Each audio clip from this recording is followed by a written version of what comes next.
Hello and welcome to episode 49 of InPSwetrust, a PlayStation podcast. My name's Davey and joined with me, as always, is the fine wine himself, Philip Hoy. Ah, slaps. This is going to be fun. I see Spence, so I can't take the piss out of something that he's doing. And he's got a beard like Tony Stark. It's Spencer Davis. Let's fucking get it, boys. We got an exciting episode lined up for you guys today. We're one episode away from the big quiz at episode 50, which is going to be a madness. And this episode, we're recording a little bit late, actually quite a lot late. We normally have episodes go up on the Wednesday at 6 a.m. And here we are recording this on a Wednesday, the day it should have gone up.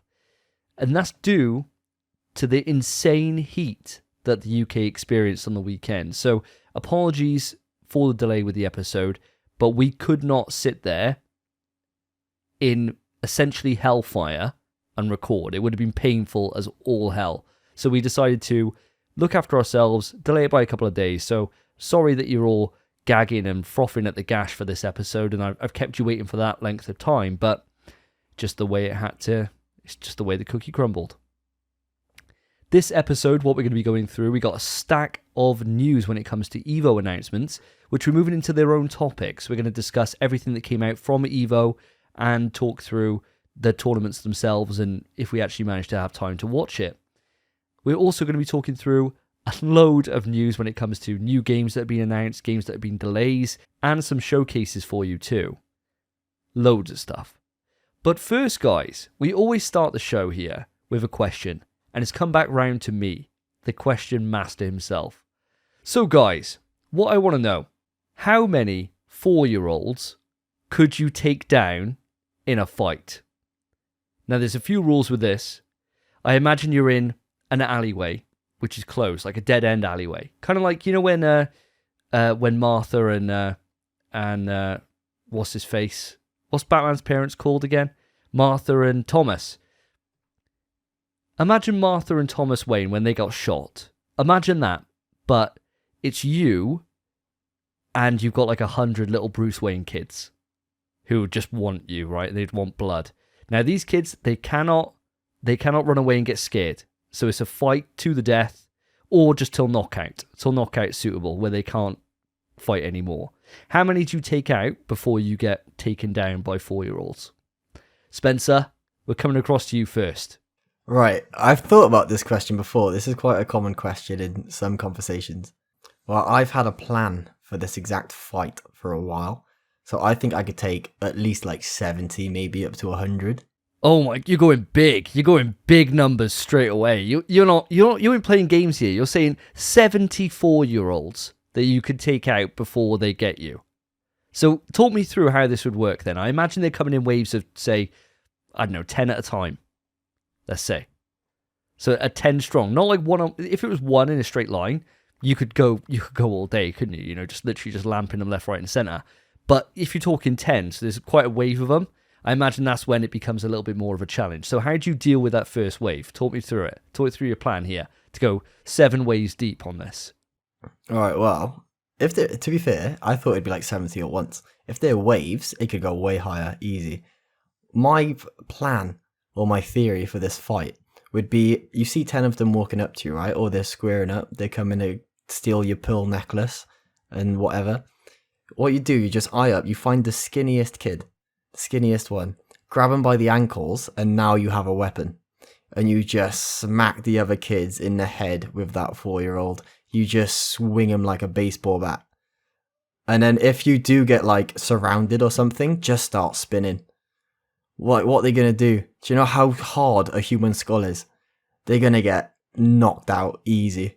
I love this mental image I got of just this kid. You know, like on Matilda, when Miss Trunchbull grabs that kid who's got like pigtails or whatever and just like starts swinging around like a discus or something. I can just imagine this poor little skinny kid. He got glasses, I reckon, and he's probably ginger. Proper freckles, bit goofy as well. Why not? Chuck it. He's got everything going against him, all the bad cards in life, and you literally just got him, and he's going for a ride, and he's like squirming. And he can't do anything about it because he just launching him around. But eventually you're going to get tired, right? Eventually swinging this kid around, even if they do only weigh, a couple of stone, you can't keep that going for a long period of time, and you might get dizzy. So do you really think that's going to deal with the first wave, at least, with this strategy? I think it'd deal with probably... Because the thing is, you don't have to keep the kid.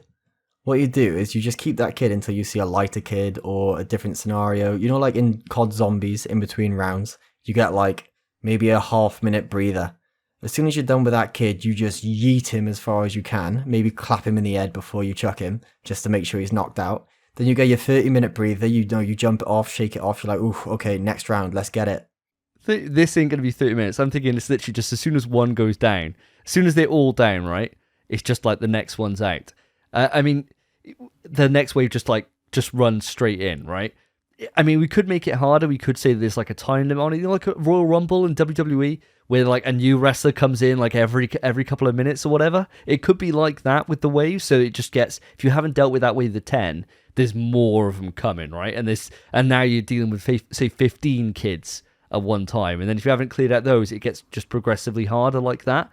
I think that's what we'll do. We'll go for that idea rather than give it, a good couple of minutes rest. I think with rest, if you could take a breather for a minute, you could probably go until there's no kids left, right? You could just start swinging. But I suppose the idea is that they're going to wear you down over time, these kids. And because they don't feel fear, you can't scare them or psychologically damage them by showing how messed up somebody can get, So they're just going to be rabid going for you. Going for those ankles, mate. Okay, well, how about this? Change of plan.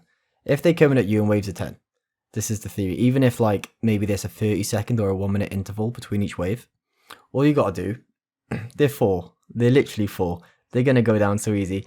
Or you just punch one in the head, knock him down, curb stomp him, next kid. Do you know how long that'd take you? It'd take you like 8 seconds to lamp him in the head, curb stomp him, he's out. Next kid. You just do that. You're wasting energy, but not a lot. Definitely not too much energy. It'd be fine. And then when they're all out, you're preparing for the next wave. Pick them up by the ankles, chuck them at them to try spread them out, make them come at you in even like singular intervals, and then back to the original strat. Lamp them, curb stomp. Well, probably more than knocked out at that point. You probably killed them, but I was just, you're probably killing them at that point where you probably could have just stopped at the lamp and they'd have been gone. But yeah, do what you need to do. There's no judgment here. There's no judgment. Certainly not.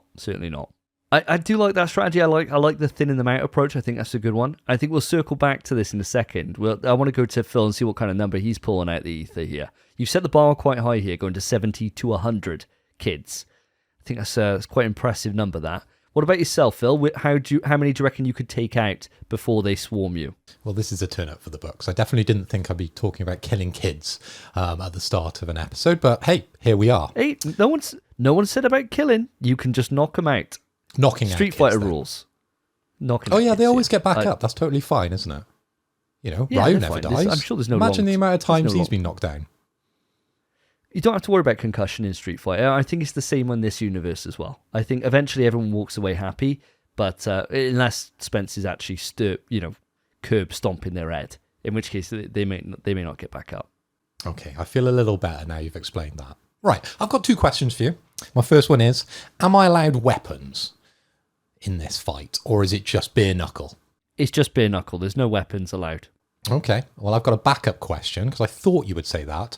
Do I know the Brazilian martial arts of capoeira, a la Eddie Goro? Because he would take out kids up the wazoo. He'd be spinning around, kicking and flicking. The amount of kids he'd be taking out, those numbers would be going racks on racks on racks. You only know what you know in real life. I'm at a massive disadvantage here. You are, but there's also, with Eddie Gordo's plan, there is a proper disadvantage to it, because when you go down onto the floor to spin your legs around in that really crazy way that turns out to like 20 hit combos in Tekken, you're on the ground. Or it takes a couple of them to come around the side and they're on you then. And then that's the start of a downhill. I can just imagine that then. You get maybe 2 land on you. And you're like fighting them off while you're spinning your hips around, doing all this crazy capoeira. And then next thing you know, the next round begins, more kids start swarming, and it just becomes untenable then. And I think, even with their little tiny hands, like smacking you in the head, eventually one of those is going to connect in the wrong way.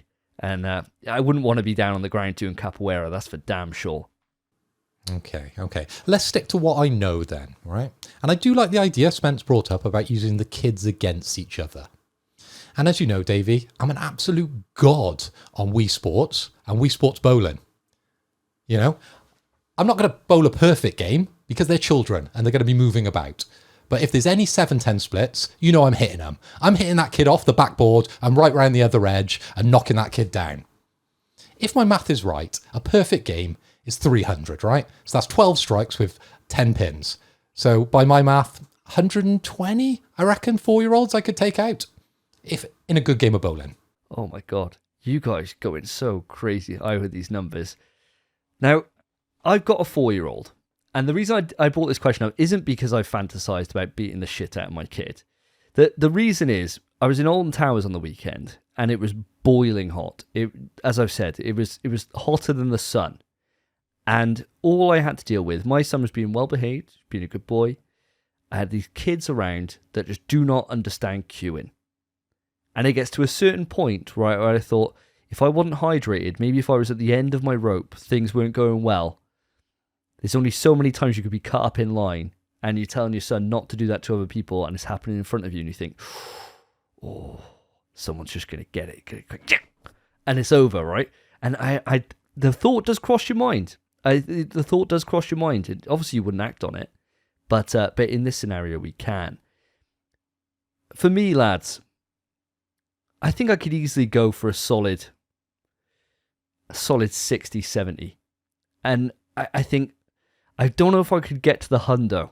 And the reason is because you get tired. Because you still have to put bit of force in. You got to make sure they're not getting up.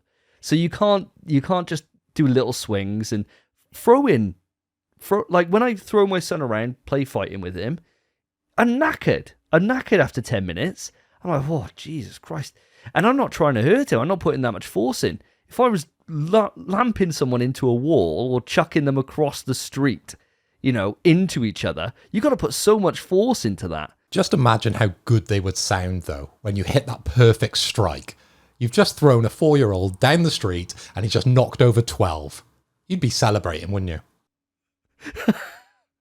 Well, you wouldn't have time to celebrate because then they're on you then. The swarm's in. I think what I'll do is I'll start off with the first round and I'd probably want to just give myself a bit of confidence boost straight away. So I just wade into the middle of them and then just start lamping down and take out that wave. And you've taken some damage in that point, but you got like a boost then at that point. You're like, oh, this is going to be easy.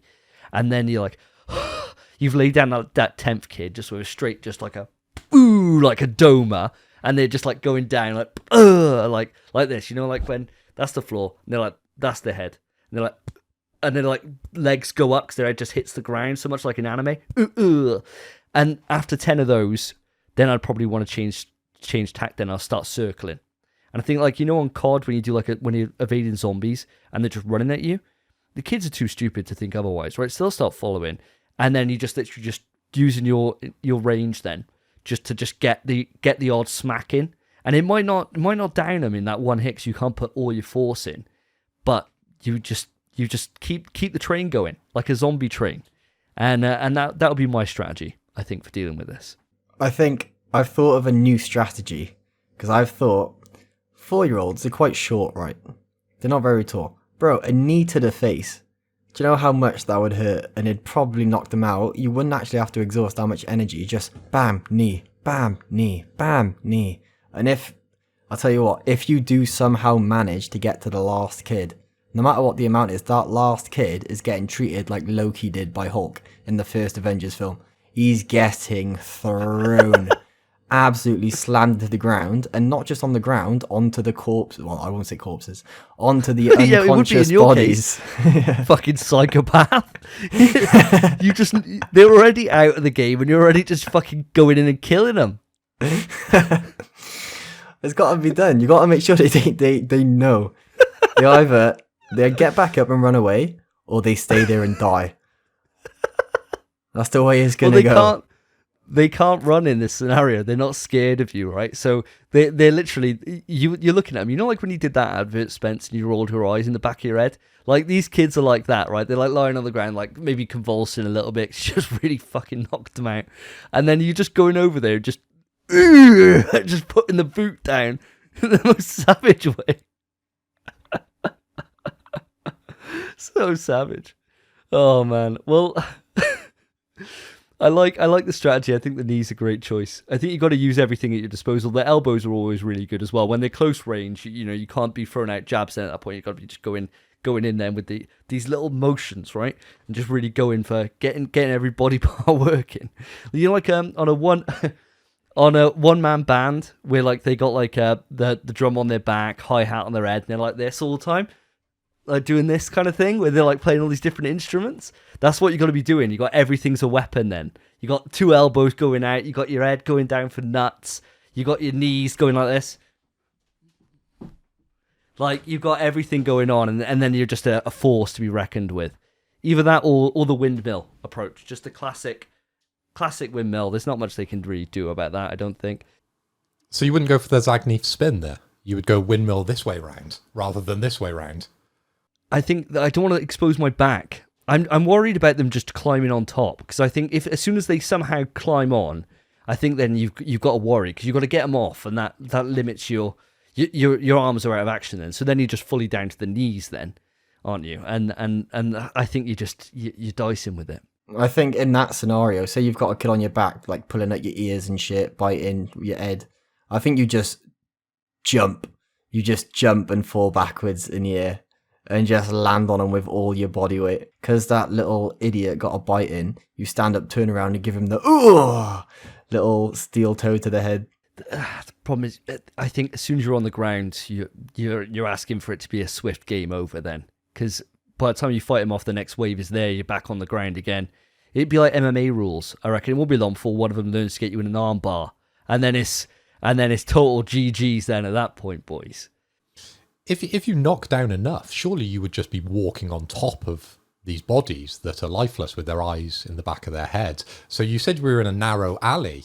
And you portrayed Bruce and Martha Wayne getting shot, right? So you just fill up the alley with bodies, wouldn't you? And you just get higher and higher and higher. So you're fighting on the rooftops almost if you kill enough of them, right? Yeah. You would be. It would get quite crazy, really, to think of. You've got so many extra dangers then at that point with loose footing and kind of everything else that comes from that. Especially if this is going on for days, you could have changes in weather. You know, you could have rain at that point, and that's going to really, really ruin your chances of getting every part of your body as a weapon then. You could almost drown in them, because there'd be so many. It'd be like an avalanche, wouldn't it? It'd be like, eventually it's going to go one way, and you just got to make sure you could use that against them. But I think we've gone long enough on this, to be honest. I think there's some. I think we've had some good tactics here. These are definitely things that I'm going to keep in mind if eventually I get an opportunity to somehow reenact this with a group of wild kids. Like if the zombie apocalypse happens, right? Like we were talking about before, and you got to fight your way out. At that point, you can't view children as children anymore, and these tips are going to come really in handy then. Listeners, how many kids could you take out in unarmed combat? Let us know. This is an absolutely nuts thing to be talking about. Let's move the show on. So guys, we're on a sober night. It is a Wednesday night. What are you drinking today? Spencer, we always start with you. What are you bringing to the table? Right, well, I did have 4 Budweisers, and as much as I wanted to drink those, my mum asked me to pop to the shop earlier to grab some toilet paper, because, need a poo, didn't have any loo roll, so thought, may as well. And whilst I was there, I know Asda do some bargains on ciders. So I thought, sod it, why not? Whilst I'm in Rome, may as well put some bevs in the dome. I don't know what I'm saying, boys. I was going to say, I don't think that's the saying, but I do appreciate that. When in Rome, get some bevs on the dome. I like that. That could be a t-shirt, that. It's a good one. Yeah, so with that ideology, I just bought some ciders, 4 for $6, or it used to be 4 for $6, now it's buy 4, get the cheapest one free. So I think it's actually £6.60 now. Little scumbags over there in Asda. I swear, if I had 100 Asda employees, I'd get them. But my choice, I went for 2 recorder legs, which were, what flavour were they? 2 mango raspberry recorder legs. I'm already down one because I started drinking whilst we were starting the podcast. And I got 2 berries and cherries old mounts. And then if I do happen to run out, I have the buds as a last resort. Nice. So you don't seem to care at all that it's a Wednesday night. You're going straight in on the normal beverages of choice. I really respect that. I mean, yeah, it doesn't bother me. I don't care. I have work tomorrow. I don't care. It's fine. Get the beverages in me. We're so delayed on this episode. You know how desperate I am for a good drink. It's what I need. I got bevs on the dome, you know. When in Rome, mate. When in Rome. Phil, what about yourself? What are you bringing to the table? Well, Davey, I'm glad you asked. And you know me, I can't resist a drink. So I've gone for Podcast Classic. I'm on the red once again. And guys, this is the big buds. It's not just closer to the screen or closer to the camera. These are actually bigger bottles. So I'm going big tonight. I'm on the big buds. As they say in Rome, get some drink on the dome. Nice. Great choice. Great choice. Classic. Well, it looks like we're repeating what happened on the last podcast episode because I'm on squash. Last time, as you'll remember, we discussed the differences between a double and a triple concentrate. Well, in the words of a certain Super Saiyan, this is to go even further beyond. I found a quadruple. A quadruple as their own tropical. Jesus Christ. And how does that taste, mate? Is that blown your head off? I'm surprised you're still here. It's dicing with death every time. And so far, and bearing in mind I'm only halfway through the bottle, so I've had, I don't know, maybe 20, maybe more attempts at doing this right first time, and it's never happened. Every time I put it in, I've been like, right, here we go. Take a sip. Oh, Jesus Christ. Too strong. Dilute it. Too weak. Put a bit more in. Too strong. And that's happened for 20 times on the bounce. Why can't they just leave it at double or a triple? Why do they think about going, where are we going to go next? Where does it stop with the squash game? How far do you go? Do you go 10 times concentrate? Do you put it in like Dragon Ball Z terms where you go like 450 times Earth's gravity, right? 450 times concentrate, where it's like a drop, like a millimeter. You get a syringe out, put it in there, and that's enough for like a 2-litre bottle. At what point do we say enough is enough and it shouldn't be messed around with? I think it gets to enough, Davey, when you start likening it to maybe absinthe in alcohol terms. You know, it gets so strong, you've literally got to burn sugar into it so it becomes palatable to you. You can still taste it on a human level. We're not talking like a dog or a cat level where they've got much more taste buds in their mouth. I'm talking a human level. You need to be picking up what that quadruple concentrate is putting down. And if that's too much for you, mate, I'll tell you now, to your face, step back down. Come down to your triple. Come down to your double. Don't push yourself.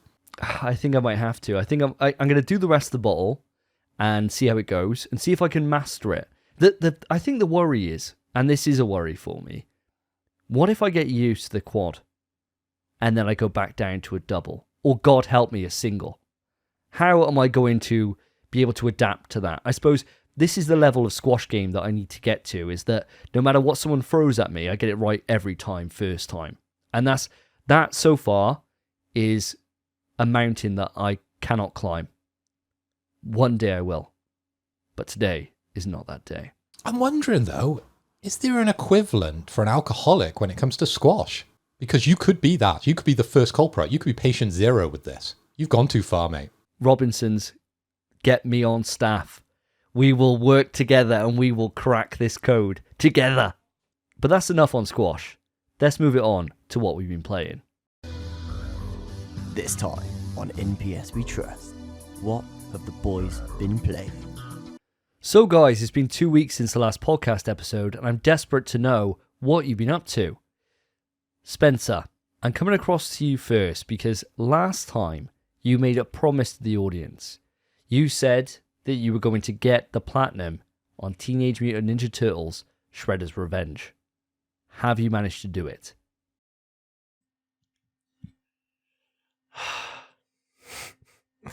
Right. Oh, I have. oh, I have. Let me tell you, boys. I love that game. That platinum, when you're playing it on your own, that platinum kind of sucks. It's mega grindy. It's a bit of RNG in terms of the arcade one. But I did it. I finally did it. well done, mate. Well done. I thought by that side to start off with, I thought you were going to be giving us some kind of excuse here. Oh, I've had to look after the dog.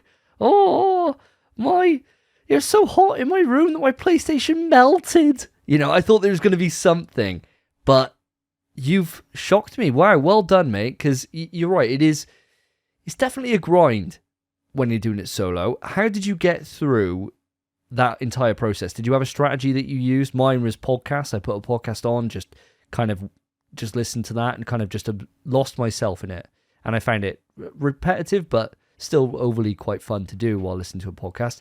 What got you through that whole process? I didn't do anything. I was in bed and I just played the game.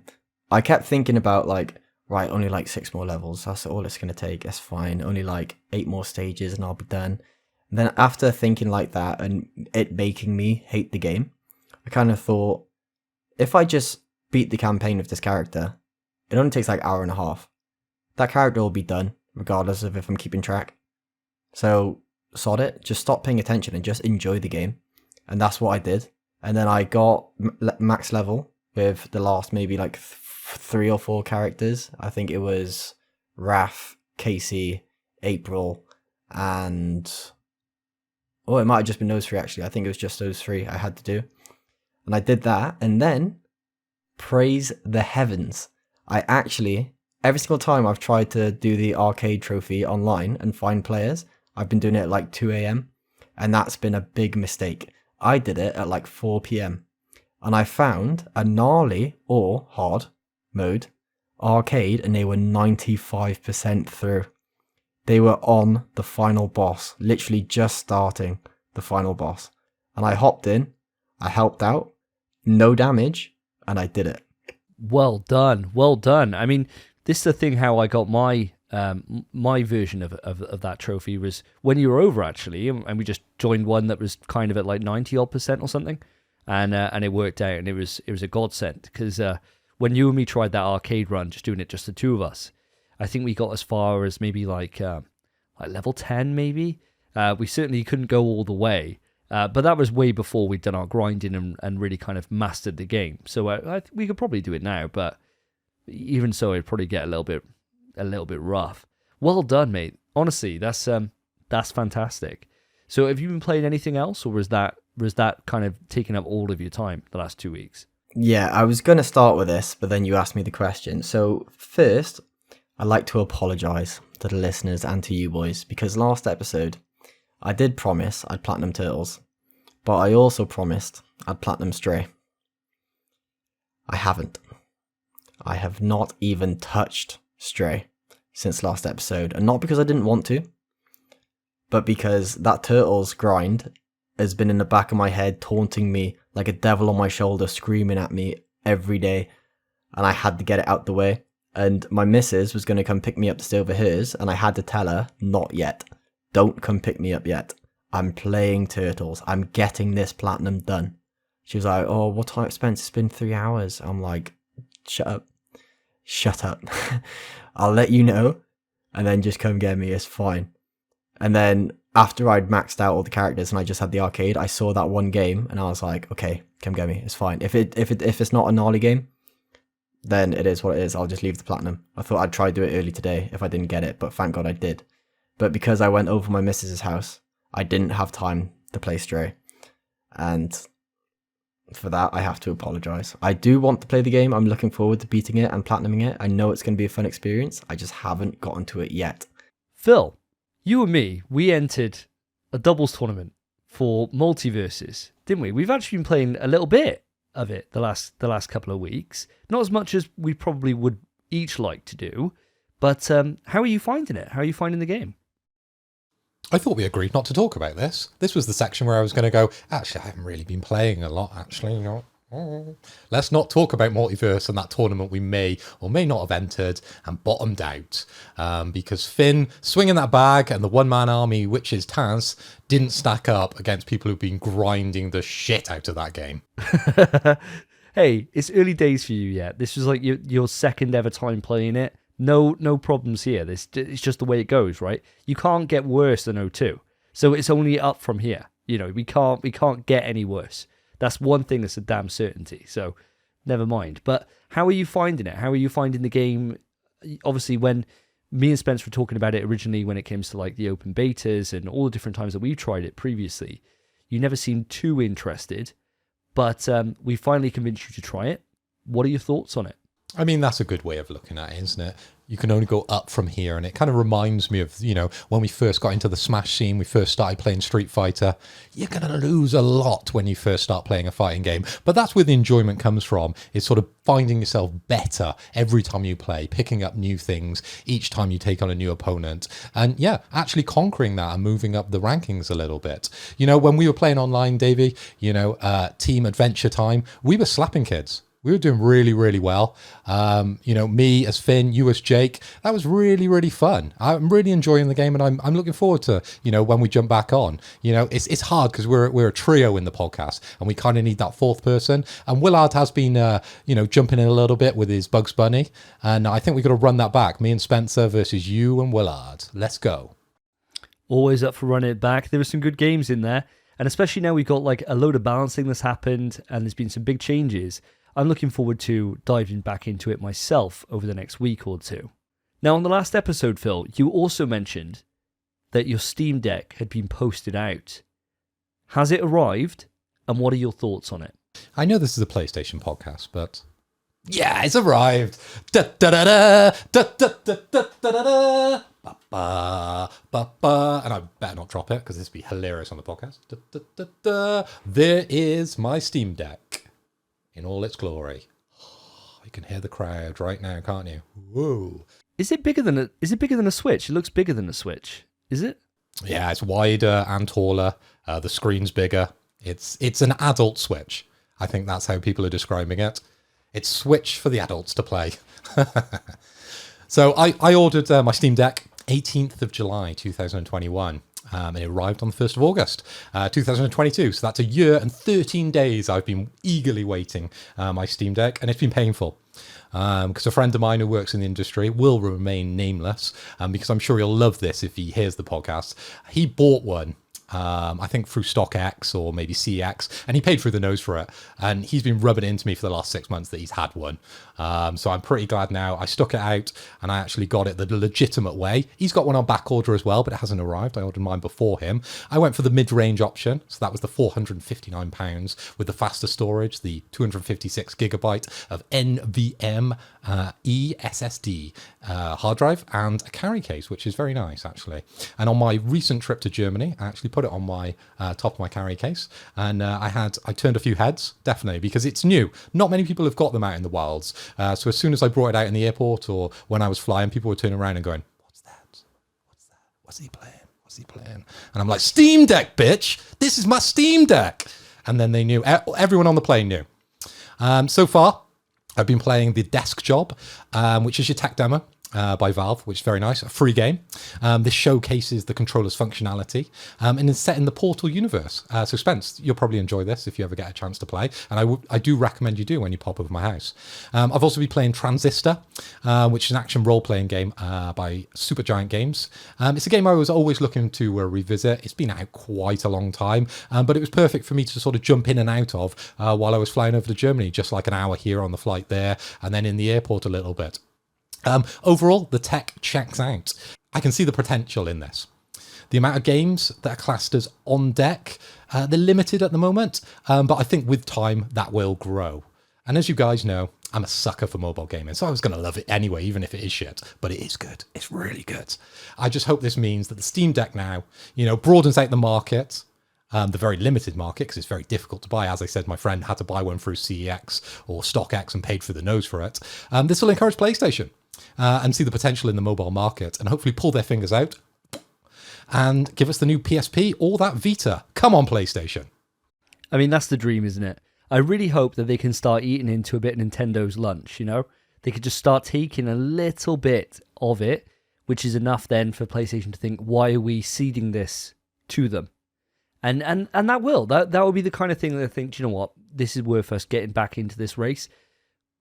Saying that though, I mean, PlayStation, they're very much ride or die on VR at the moment, and if it's a choice between the two, I can see them probably going down VR. But I'd just love another chance to have like a Vita 2. I mean, that would just be the dream for me. But Steam Deck's the closest thing we got to it. Now, I see videos all the time online of people where they've like got emulators going on and they're playing like different games from all different kind of consoles and from all different generations. Have you dabbled with any of that yet, or are you very much keeping it all legitimate above board? At the moment, I've only played those 2 games on it. I've had very limited time to sort of play that, and I did on my sort of travels to Germany. But that was only a couple of hours here in the airport and a couple of hours during when we were flying. But no doubt I will be hacking it to pieces and having a bit of a play with all the different parts that I can do with it. I'm sure we'll see some ROMs and some emulation on there at some stage. But at the moment, it's just those 2 games. But I'll report on a couple of future podcasts, I expect. So guys, I've only had time to play one game over the last 2 weeks, and that's because it was incredibly long. So for the last 20 hours to see it through, I've been playing The Evil Within 2, which I've been reviewing as part of my YouTube. Now, by the time this podcast goes up, that review will be live on my YouTube, so I'd encourage you to check it out. As it stands, I'm just towards the end of editing it, and it's about 30 minutes long, so it's quite in-depth. But I gotta say, guys, this game is probably the best survival horror game that I think I may have ever played. It's up there with Remake, with RE1. It's phenomenal. Absolutely phenomenal. Is there anything you wanna know about it? That is one hell of a claim. And I don't want you going back on that on a future podcast. I need you to stake your name that this is up there with Remake. My God, that's huge for you. It's phenomenal. It basically, it's not as good as Remake, but it's definitely in the same conversation. The same way that when I'm talking about the best in the genre, for me, it comes down to Dead Space 1 and 2, RE1, 2 and 3, maybe 7 could be in there as well, and then Evil Within 2 joins that ranking. It's honestly, it's in that company. It's not as good as Remake. Remake is pretty much a perfect survival horror game, but it's damn close. And it's all to do with the systems that are at play with this game. I won't go too in-depth on this, but just in case there's anybody in the audience that doesn't watch my YouTube or anything like that, basically this game it's got 3 different difficulty sections. It's got 3 different difficulties that you can start the game on. You've got a casual kind of setting, you've got a normal, and then you've got a hard. And it kind of taunts you to start with, because it says that hard is for those that are experienced survival horror players or enjoyed the first game's difficulty. And you think, well, you can't pass that up then. You got to go for it. And all it does is it just strips down the resources to their bare essentials. It's like playing The Last of Us in terms of going into an environment and scouring it for stuff. And the difference between this and, say, something like a Resi or anything else is that it's just got systems on systems on systems. So you've got a crafting menu, you've got weapon upgrades, you've got character upgrades, you've got health, you've got health crafting. And all these different systems require different resources, which then are used in multiple different things. So every single choice just becomes an actual choice. Like, every single minute thing you do, you will regret doing later. And that's what I love about survival horror. That's what I love about the genre, is being pinned down for those choices. And this game just gives it to you, but then also packages it with a story that is phenomenal. Really simple in premise, but just really effectively done. I would encourage you guys, if you get some time, to go and revisit this. It originally came out in 2017. It's done by Tango Gameworks, who recently, this year, actually brought out Ghostwire Tokyo. Phenomenal. Honestly, it's a masterpiece. Really, really is. Obviously, there's a lot of praise there, and I'm sure in the YouTube video you'll go over the bad as well, will you? Is there something in there that's sort of grinding your gears a little bit about this game? Do you know, that's the worst thing about it, actually. I wrote my script out, and it was like 5,000 odd words. And I thought, Jesus Christ, I got nothing in here that's negative.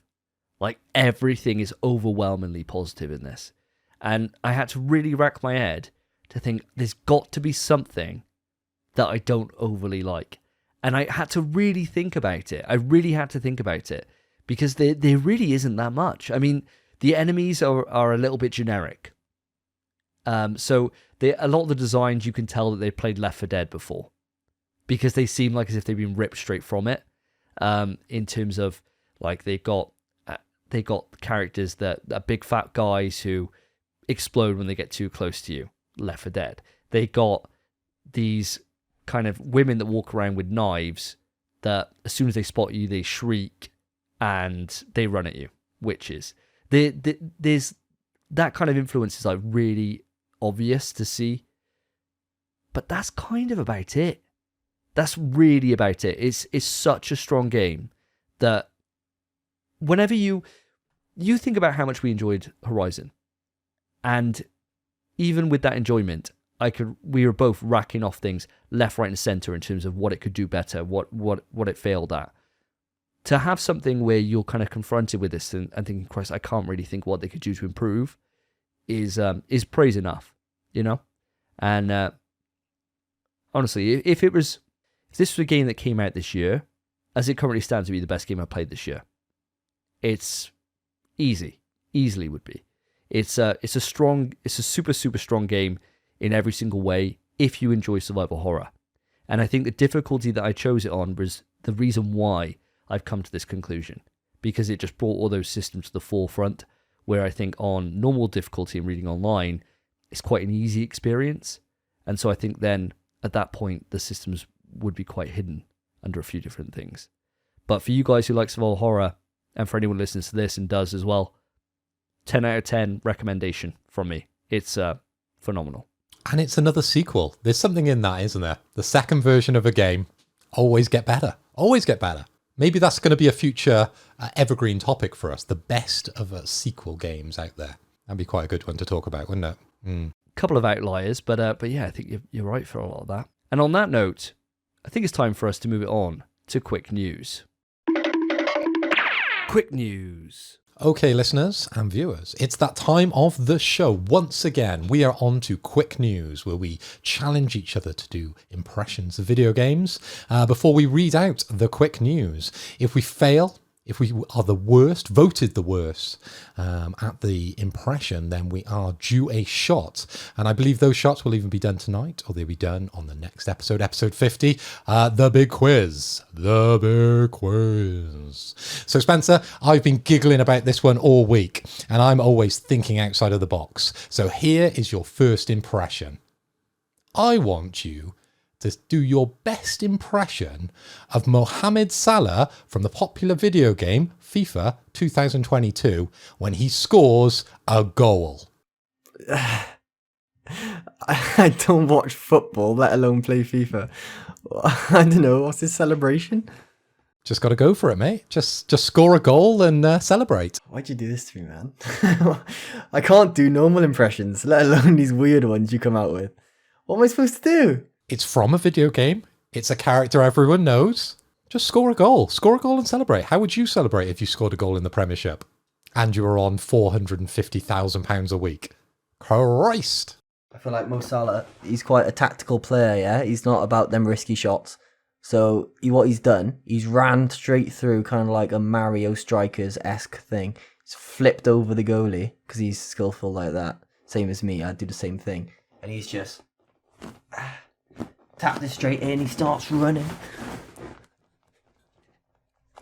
Let's go! Wow! I'm Mo fucking Salah. Can he finish things off here? Here he can. It is 2-0. Salah gets a goal against United. So, quick news. We have our PlayStation Plus Extra and Premium games catalogue for August. And that includes Yakuza 0, Yakuza Kiwami, Yakuza Kiwami 2, Trials of Mana, Dead by Daylight, Bug Snacks, baby, Tom Clancy's Ghost Recon Wildlands, Metro Exodus, Uno, and I hope you like Monopoly because it's Monopoly Madness, and Monopoly Plus. Okay, so, Davey, I'm coming over to you, passing the ball to you, if you will, in Mo Salah fashion. Oh, I like that. I like that a lot. Yeah, dribbling it over. Sheesh. Seeing as this is a bit of an EVO episode, I'm going to go in the line of fighting games. I'd like to hear, and this is a character you're very familiar with, your best Terence Bogard impression. Come on! Sounded a bit more foxy than I wanted, but Buster Wolf! Power Dive! Giving you a few different ones just to try and make up for it. Terry Bogard. Quick news. Do you like Call of Duty? Well, we love Call of Duty over here on InPSwetrust, and we now have the announcement for when the open beta is beginning. And for us on PlayStation, we get it earlier than the rest. So from the 16th to the 17th of September, we get our first weekend, which is weekend 1. And that is for people that have early access for that you pre-ordered it and stuff like that. And then a couple of days later, on the 18th to the 20th, it then goes open for everyone on PlayStation.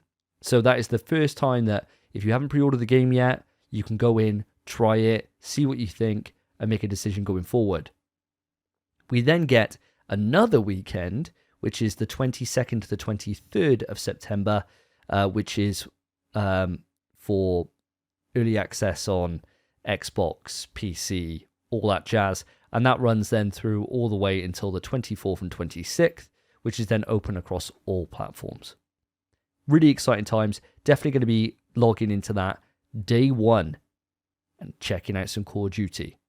But that is not all. The most exciting news of all is that September the 15th, put that date on your calendars because the future of Call of Duty will be revealed at Call of Duty Next. And it's a franchise showcase event. Now, of course, they're going to be showing the new game that's coming out, obviously, and going to be playable the following day. But more than likely, they're going to be talking about Warzone 2, which is launching on November 16th. That just leaked today.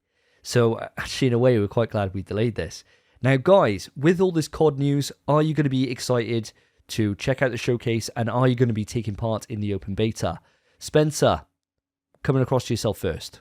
Right, well, come on, bro. It's you and me. We always do the open beta. We end up having like 3 different sets of one COD game on our trophy lists or our recent games played.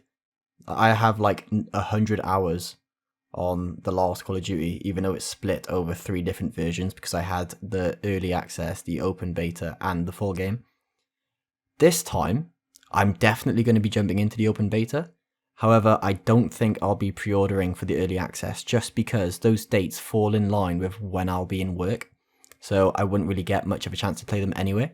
But on the Monday, Tuesdays, easily, I'll be playing it all day. You'll see me max level, 100%. What about yourself, Phil? Well, Davey, you know me. I'm not really into COD. But I think a couple of episodes ago, we were talking about this new update, this new version of COD. And I'm in. I'm in a big way. And if I can get on this open beta, I'll be playing it. I'll be right along with you lads. So sign me up. Hell yeah, the full podcast coming to bear. It's going to be great. And of course, me and Spencer, we know our way up Krakatoa like the back of our hand. Phil, it'll be the first time that you've walked that rocky road, that the trespasses, the peaks and valleys going up to the top of that mountain are something else. You can carry me, guys, right on your back. I'll be there. Bro, the difference, I spawn up Krakatoa. Davey knows this. Davey makes the climb, and Phil, you're going to be behind him on the rope attached. Yeah, being dragged along, swinging. Help! Help! Yeah, Spence, I'm dying. you seem to have this innate ability, Spence, that whenever you pick up a game, no matter what it is, that you just instantly cracked at it, and it takes me a little while to be able to get to that point. And if I may say so myself, sometimes I exceed exceed it, but it takes a long time for me to get there. It'd be interesting, really, for all of us just to dive in and to be able to talk through our experience on the following episode after that open beta weekend on the 18th to 20th. Look forward to that with all you guys. Now, Phil, I'm coming across to yourself for my first ask. Now, I got a few different ones that I could give you. The first one that's come to my head, and I'm surprised we haven't done the impression yet. I want to hear your impression of Albert Wesker. I thought we were sticking to fighting games. I thought you were going to give me something easy. I'm there practicing my blanker in my head. Exactly what I do for you. But Albert Wesker. Like, I can do the moves, but maybe not what he says. Nothing springs to my mind. Wesker!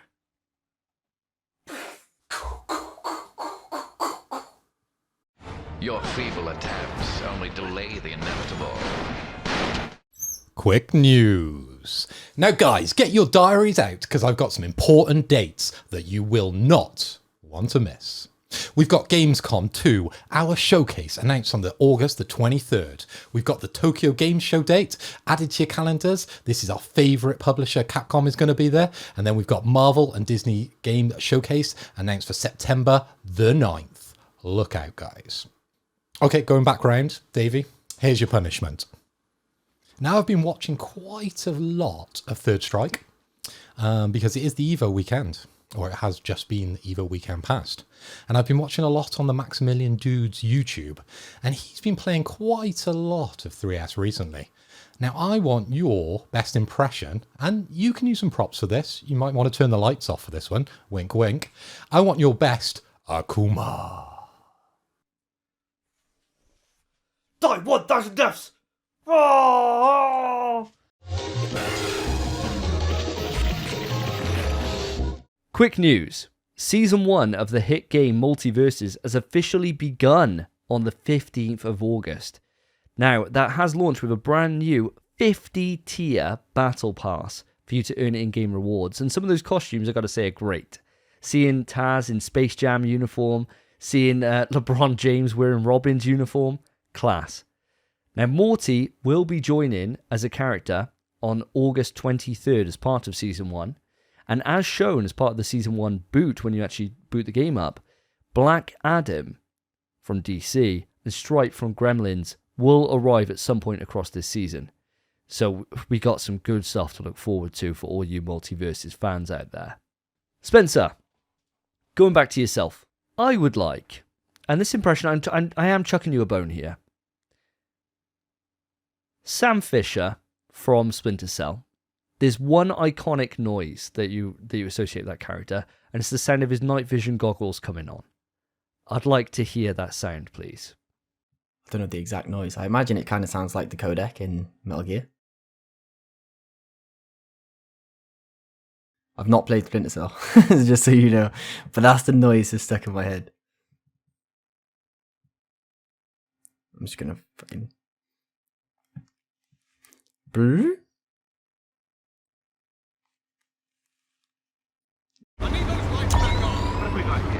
Quick news.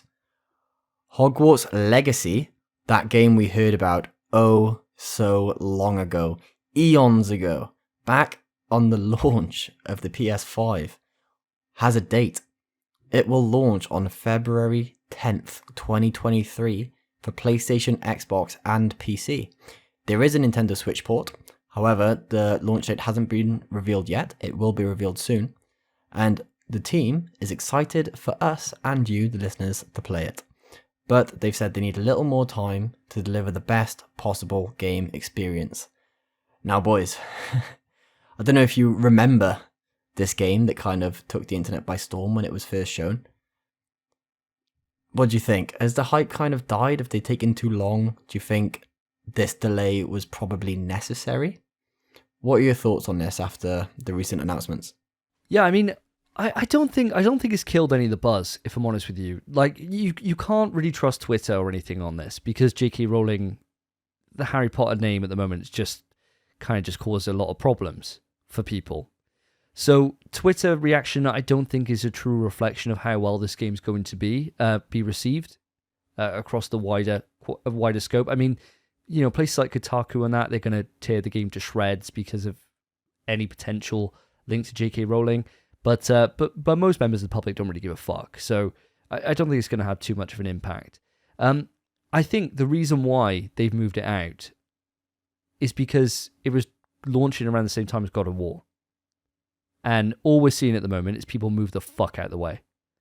And there's good reason. Like, why would you want to compete with that? That time of year is already stacked. You got Call of Duty coming out. God of War. Fucking move out of the way. And that's what everyone seems to have done. Forspoken's moved. Like, literally, name a game that's even coming out the rest of this year. Seems like everything's just said, no, we're going into 2023. Yeah, I think this is obvious why they've done it. And I think it's for the betterment of the game, because I think it would get overshadowed coming out when it was originally supposed to. That's my take anyway. Don't know about yourself, Phil. Much along the same lines, but remember when we did see kind of like a quick demo of that game? It looks so unfinished.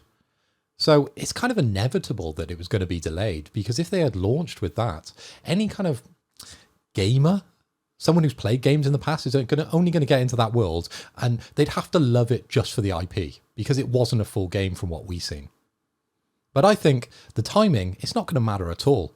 The fans of Harry Potter will love a Harry Potter game, regardless of when it comes out. If it's delayed, they're still going to love it. That's not going to matter. And yes, as Davey's saying, it's going to get all the bad press because of all the, controversy that's kind of gone on. But they're not the Harry Potter fans. The Harry Potter fans are the ones that are queuing up and still going to the show in London, still buying all the books. They're going to be buying the game regardless of when it's out. So I think it matters very little. And actually, it's probably a benefit to anyone who is a gamer, as I said, that they've delayed it, because hopefully they can work on it and actually make it a proper game. What about yourself, Spence? Where are you falling down on this one? I mean, yeah, I completely agree with you saying they've delayed it for God of War. And I think that's a massive plus for the God of War gamers, because obviously everyone's misses, literally every missus in the world of missuses loves Harry Potter. There's not a single girlfriend in the world who doesn't like Harry Potter. So imagine, right, God of War's just come out. You're playing it, you're like, oh my god, this game's fantastic. Your girlfriend comes in, she's like, can I play Hogwarts Legacy, please? Can you get off so I can play my Harry Potter game? You'd be like, oh, fuck's sake, here you go, yeah, fine. Because what are you going to do? You can't disobey the missus. They always win. It's either that or she doesn't talk to you for 2 weeks. So you kind of got to do it. So this is a big plus for the God of War gamers. And the big thing that irks me about this, it's good that they've delayed it, because you're right, Phil, it didn't look good. It really didn't. Especially the thing that irked me for this game, when they first revealed it. They showed one scene specific sticks in my mind. The whole thing, the entire trailer had frame drops out the wazoo. But there was one scene where there was fire rising through like kind of a bridge coming in the air, and you could see flames starting to go, and the frame rate was like below 20. And that's just making me think this game needs work, but also the news that there's going to be a Nintendo Switch release. That was PS5 footage they showed, and it had frame drops. This game going to the Switch, that's not going to be good. I mean, it's going to look terrible, it's going to run terrible. And I suppose maybe that's the platform you get it on for your missus. Because I definitely wouldn't be buying the PS5 version. I'd be like, love, I'm playing God of War, use the Switch, just leave me alone. Just go anywhere else for like the next 12 hours. I'm busy. So I think it's good that it's been delayed. I think it's beneficial for literally everyone, other than the diehard Harry Potter fans, which are probably going to be sending these developers death threats. I mean, I think what you said there about the Switch is really important, actually. Because the Switch, even when it launched, was weak as all hell. It wasn't really on the same level as PS4. And now we're so late into the Switch's lifespan that these games that are even going to it, that are scaled up originally for, next-gen consoles, or for this generation of consoles, and then have to, adapt it to the Switch, that's a Herculean task. And I honestly don't know why they even bother. Because I don't know what you can do to that game to make it even run properly. Do they use the cloud streaming tech in the background or something to try and get it working all right? I just think the Switch is is so out of date now. You know, we talk about, or I would always talk about, how next gen games, I didn't like them being cross gen because is that they can't really do everything that they can do if it's just dedicated to one platform. And to go back even to that level, you know, to take it like to the same kind of power as a PS3, it's, Jesus Christ, I don't envy anyone trying to put a game out on that thing. My main issue with it as well, especially, like you mentioned, the cloud-based gaming, the cloud servers, all that. That's a really good fix for it, because I tried Control on my Switch when they gave you a trial on the cloud, and it works really well. It actually worked very surprisingly well. It looked really good. But what's the selling point of the Switch? It's you can take it on the go. Are you going to be on airport Wi-Fi streaming Hogwarts Legacy? That is not a recipe for success. This game, the only way this game can have any semblance of quality is through the cloud streaming. And if that's the case, it just annihilates the entire benefit of the Switch. I don't understand why, as a developer, you would choose to make a game for all the platforms when you want to make it graphically impressive, which it looks like that's what they're trying to do with this game. If it was an indie game, just a small indie game, 2D platform or whatever, yeah, release it everywhere. Not demanding whatsoever on PS5s, Xboxes, sure. If it can run on Switch, do it. They're going to have to downgrade this game to the bare bones minimum just to get it to work on the Switch, and it will not be good. That's the reason there's no release date. I'm sure this probably will come out on the Switch at some point, and when it does, I cannot see it getting any success. They're going to be using some kind of crazy magic spells on it, aren't they? They're going to be sat there like Wingardium Leviosa on the Switch, like, you know, whatever they say. I don't even know any fucking any Harry Potter spells. Just chucking all these different things out, just hitting it with a stick over and over again, trying to get it to work, and it just ain't gonna. So, you know, I feel sorry for those people that are like, oh, does it come into the Switch? Because they got nothing else, and I think, oh, you poor bastard, just buy something else, buy a PS4 Pro or something. Jesus Christ, you poor bastard. Do you think, though, we're going to get any, like, novelty attachments for the Switch handsets? Remember, like, we used to get for the Wii, where they would put, like, if you're playing Wii Sports Resorts, they would put, like, a bat on the end or, like, a golf club on the end of your Switch remote. Can you imagine that it turns into, like, two wands, or I don't know if they dual-wield wands, I don't know, fuck it, right? Wands on the end of these Switch remotes. Tell you what, big selling point there, give you a broomstick, stick it between your legs. That'd be sick. You're actually just moving the Joy-Con trying to fly around in 12 FPS. That'd be a fantastic experience. What, sitting on your Switch between your legs? Well, sitting on your Joy-Con, yeah, maybe not your Switch. If you've got a Switch Lite, you're screwed. I tell you what, that would be an experience that I would quite gladly pay for, to see somebody playing like that. I think, like you were saying about like our missus, you know, buying it on the Switch or whatever. Can you imagine walking into the living room? It's late at night, right? You're just going down to just get yourself a drink of water, a glass of water or something. And then it's just perfectly dark in the house. You've got headphones on, so there's no sound coming from anywhere. And you just peer into the living room, and there's just this fucking two wands, and they got a broomstick between their legs, and they're somehow playing the Switch version. That would be the best thing I think I've ever seen in my life, and I would pay top dollar for that experience. I think I'd also be really scared at the same time. Like, I'd be like, what's happened? Like, are you all right? Like, what are you doing? Like, before you clock, you know, like when you're hazy when you first wake up, you're like, oh, Jesus. And you're still kind of like just coming out of the dream state. And you enter this reality where there's just some crazy shit going on. And I realized that must have been my parents' experience when I was playing the Wii a lot. Because I was that guy that had the bat, who had all these different golf club attachments, all this random bollocks that I had, which eventually just went into the cupboard and never saw the light of day again. What my parents must have thought. Jesus Christ. On that revelation that Davey's that kid, let's move it on. So, Philip Hoy. I'm going to stick on the topic of EVO, which I've kind of been going with. And I'm going to give you an impression. I don't think you've played this game, which is unfortunate, but it's quite a legacy. Great. It was a big thing that happened at EVO, and I want to see your impression of it. The hit game Dragon Ball FighterZ. in the opening, for Cell specifically, he does a mighty scream. I want to hear your rendition of it. A mighty scream from Cell. So I've watched the Cell saga, and Cell is usually, especially the third version of him, quite calm and quite calculated when he's sort of, talking. Quite condescending, especially. But you want a mighty scream that's Cell-like.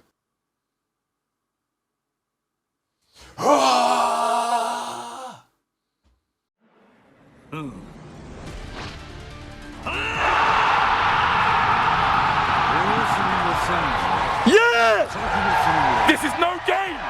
Quick news!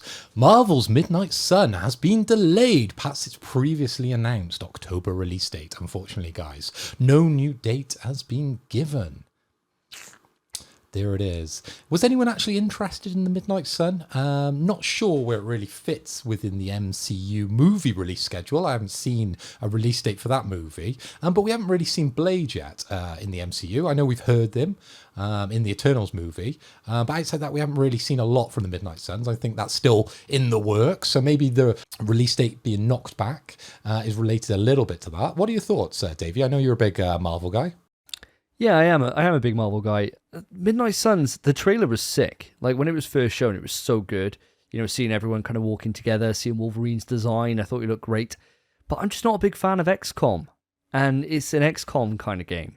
So it kind of does put me off, to be honest with you. Like, it's just not what I look for. I'm not big into kind of like strategy games or kind of those top-down perspective kind of things. If it was more of like a Ultimate Alliance kind of deal, I would be in. I'd be definitely in, but it isn't, and so really for me, it's something that I'll keep an eye on, but something that I'm not immediately frothing at the bit to get into. I have to echo Davey so hard. If it was an Ultimate Alliance, I would be so keen, but the fact it's an XCOM game, I've never been a fan of those kind of games. I know the Mario and Rabbids Kingdom, whatever it was, did it really well, but as much as I love Marvel, and I love their characters, an XCOM game just isn't for me. They could have done so many different things. Honestly, just bring Ultimate Alliance back. I'm sure it would sell gangbusters. This Midnight Suns is so far away from what I want from a comic book superhero Marvel video game. It's the furthest thing I could ever ask for. So I have zero interest. I guess the thing is, because we're going to be seeing a lot of Marvel games, and I think every podcast now for the last maybe 4 or 5 shows, we've mentioned rumors or kind of confirmed release dates for new Marvel games. They've got to try new genres. They can't all just be, third-person action adventure games, can they, right? As well as Spider-Man has been, they've got to try new things. So I tip my hat a little bit to that. But yeah, Marvel Midnight Suns wasn't really on my radar at all, guys. It's interesting that we all kind of feel the same way on this with this XCOM stuff. I mean, it's just not a cup of tea.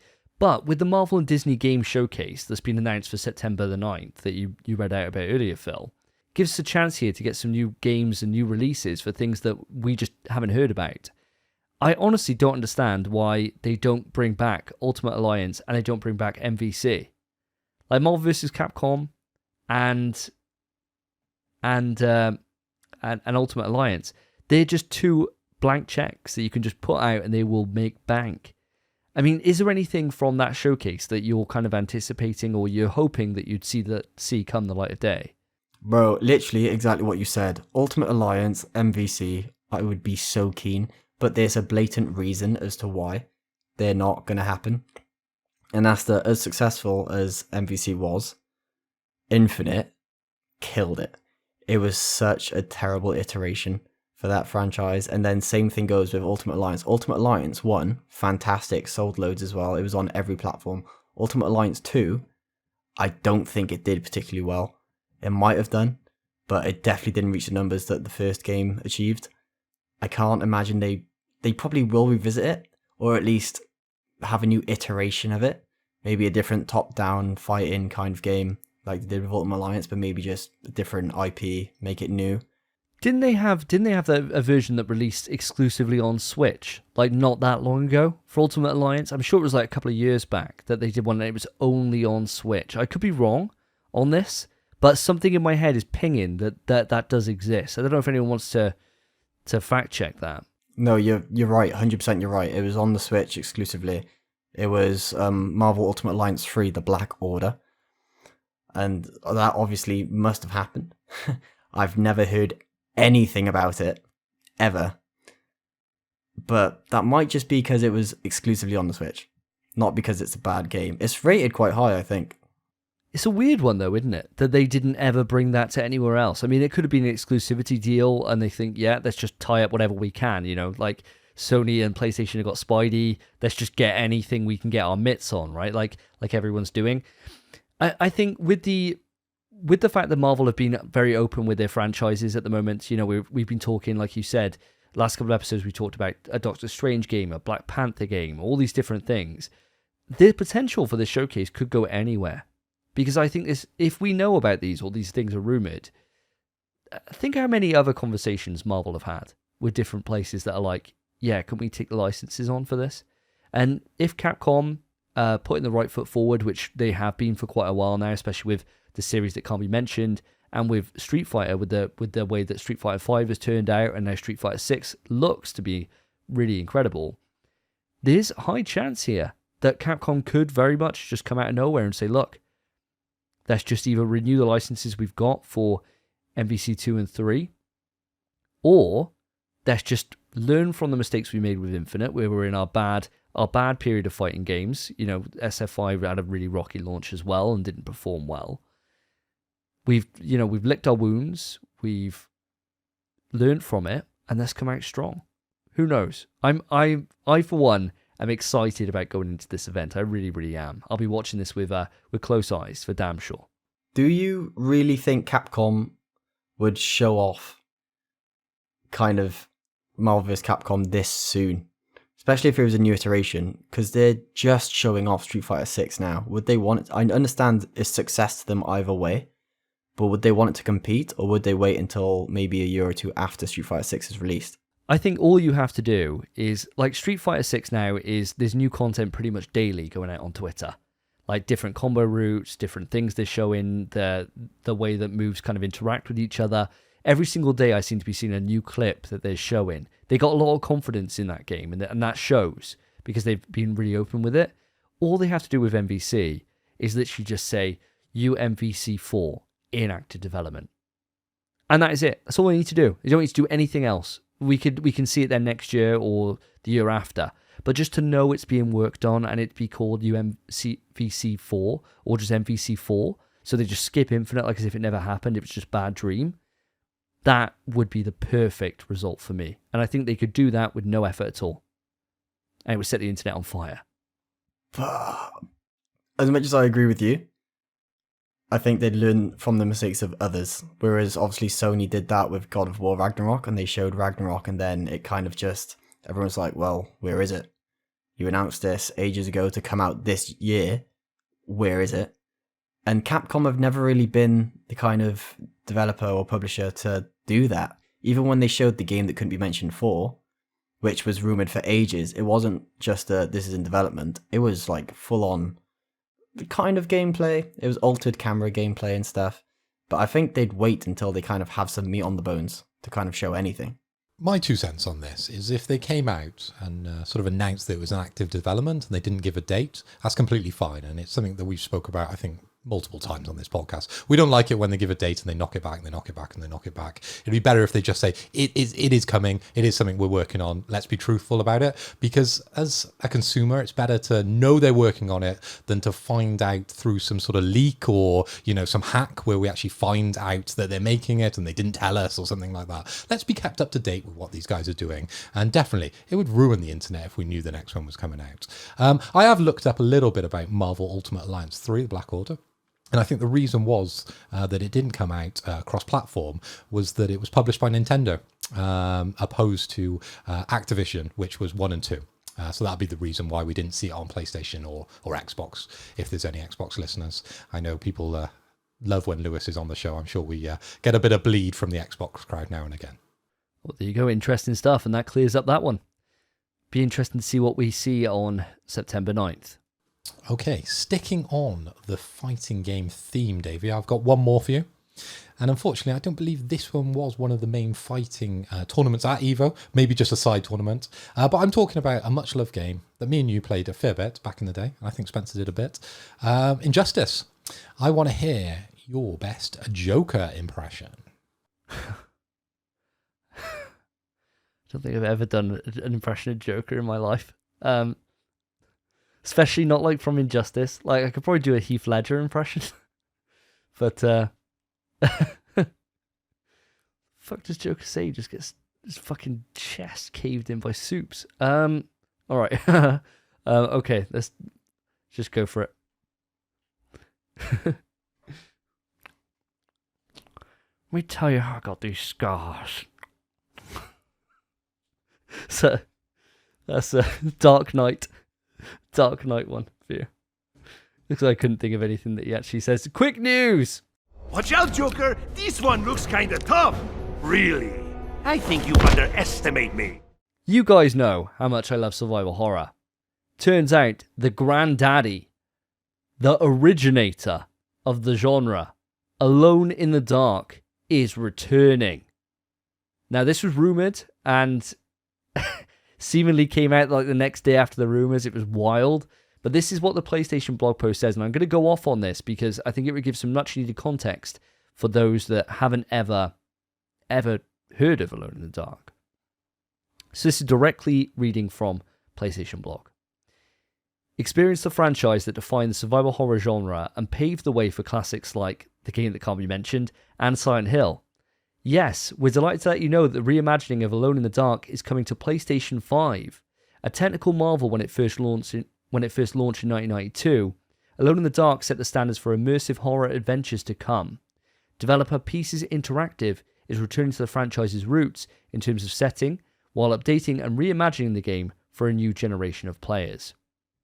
Now, there is a trailer for you to watch, guys, and I would encourage you to go across to the PlayStation blog article and check out this trailer for yourself. It looks fantastic. I will be putting it as a link in the podcast description. Go and check it out. Now, this article continues.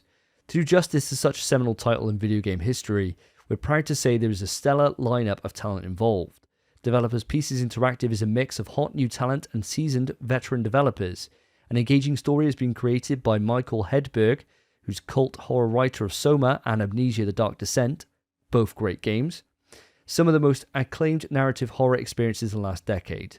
Legendary Guillermo del Toro collaborator Guy Davis has contributed monster designs, and Doom jazz legend Jason Cohen provides eerie and haunting melodies to create a tense, twisted, and haunting audio atmosphere. In Alone in the Dark, you'll experience a completely original story, but it does incorporate characters, places, and themes from the original 90s trilogy. No prior knowledge of the original titles is required to enjoy the game, but fans of the series will find plenty that is familiar. And that is pretty much it. It goes into then a tiny other bit about saying that it's traditional classic survival horror gameplay as you'd expect. Thoughts, guys? Are you excited to see a classic return? Phil, let's come across to yourself. You may have actually played Alone in the Dark, I'm not sure. I've got memories of having it on... Was it the GameCube it came out? Was it that sort of era? Well, the original was 1992, but they had games that spanned over then. I think there was one that came cross-gen to PS2 and GameCube, I think. I think that might be like a New Nightmare or something. I could be completely wrong on this, though. Well, yeah, I am struggling, and that probably tells the story, really, doesn't it?